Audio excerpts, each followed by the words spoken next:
บ่ได้ไปหาเพราะว่ายากงานที่ท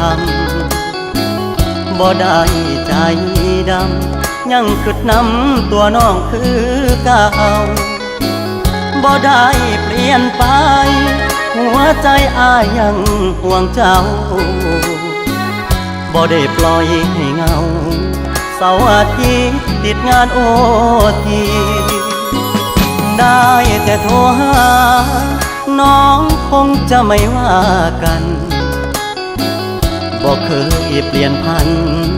สัญญาหักมันคนดีบ่ได้กักมีกิ๊กบ่ได้หลีกสัญญาที่มีย้อนงานยุ่งอีหลีคนดีอย่าเครียดอายเด้อ